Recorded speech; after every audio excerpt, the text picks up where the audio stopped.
Jim, thank you for taking time with us. I'm delighted to be here, Youngo. So Donald Trump got elected. China is slowing. What is your view on global economy this year? Well, I'm very worried about the global economy in the next few months. First of all, it's been 8 years since we had a recession in the U.S. Historically, we've had them every 4 to 7 years. Don't have to have them every 4 to 7 years, but that's what's happened in the past. Many problems in the world economy. Mr. Trump has promised he would have a trade war with Mexico, China, Korea, a few other people, Japan. If he does that, oh my gosh, don't worry, you have job security. Somebody has to report the trauma, which is coming. But if he does the things, some of the things he said, we're going to have serious problems.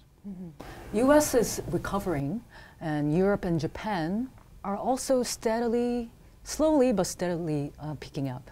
Is 2017 year led by the developed markets rather than emerging markets? Well, I'm more pessimistic. Japan says they're in recession, and I don't see anything to pull them out of recession at the moment. I certainly don't see anything to pull Europe out of recession.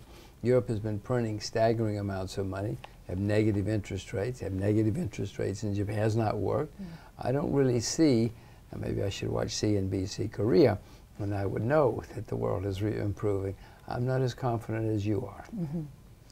You're most well known for your insight in the commodities. Is oil finally coming back? I've actually invested in a lot more things than commodities. That's recent history.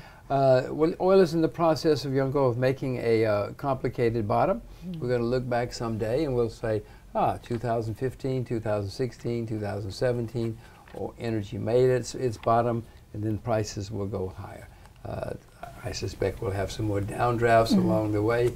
Markets usually do, but I wouldn't sell your energy if I were you. In Korea, where are you most interested in? Well, I'm sort of watching Korea right now more than anything, because you may know, if you watch CNBC, you know there's some turmoil in Korea at the moment, and I'm not sure how it's going to work out. I haven't figured it out. It doesn't mean that Korea's got some kind of fundamental problem. It's a temporary problem, and usually if you can figure out temporary problems, you can make a lot of money. I just haven't quite figured out what the timing is of what's happening in Korea yet. It's interesting, the market hasn't collapsed, which means it's not going to be so bad. But in the meantime, I'm watching. You said that if we all buy North Korean currency, we'd all be rich someday. Do you still hold that view? That was a little bit of garbled what I said. I would like to invest in North Korea. I'm not. I'm a citizen of the U.S., and so I cannot. It's very difficult for me to invest in North Korea, but I would love to, because there are great changes taking place in North Korea. North Korea today is where China was in 1980 or 81. The kid is making a lot of changes up there, and it's going to do wonderful things eventually. But it's academic for me. I'm a citizen of the land of the free, and we're not so free like we used to be. But there are great changes taking place. But I wouldn't buy the currency. I'd find other ways to invest. All right.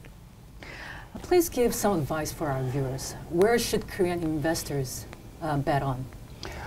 Well, I am trying to find ways to bet on, as you put it, the unification of North and South Korea, or the opening up of North Korea. I know there are going to be fantastic opportunities. I just haven't found them yet. You can probably find them better than I can, because you're Korean and you're sitting here. That's one thing I would do. I would certainly look at some of the depressed areas of the world. I'm optimistic about Russia. I've invested in Russia. I'm optimistic about agriculture. Agriculture's been a disaster for 30 years.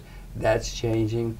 I always like to find disasters, because if a disaster is coming to an end, it's a good opportunity. So Russia's hated, as you know. It's becoming less hated. Mr. Trump likes Russia, or he says he does. So things are changing in Russia, but those are a couple of places. Industry-wise, what are you interested in? Well, if you look around, there are opportunities. Again, I'm worried about the world economy. But if you look at China, China is filthy, Youngo. It is filthy. Air, water, soil. So the people cleaning up China, We're going to make fortunes. They don't care if America disappears. They don't care if Europe falls into the sea, because they're making so much money and working so hard.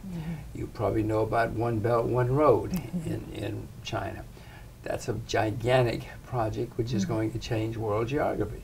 Lots of money is going to be made by somebody opening up One Belt, One Road. So there are plenty of opportunities in the world. If you look at Kazakhstan is opening up and changing. Right now, for instance, there's another market that interests me. There are always opportunities to buy as well as to sell. Aren't you worried about China's slowdown, so-called slowdown? Of course I'm worried about it. What I'm more worried about is Mr. Trump says he's going to have a trade war with China. Trade wars have never, ever worked. Nobody's ever won a trade war. History shows that they lead to disaster, bankruptcy, sometimes real war. So no, of course, I'm not buying in China at the moment. But as I said, even if there's a trade war in China, the people cleaning up China won't know or care, because China is so filthy. You know, there are many opportunities, even in a disaster. So, Jim, thank you for sharing your insight with us. My pleasure, my delight.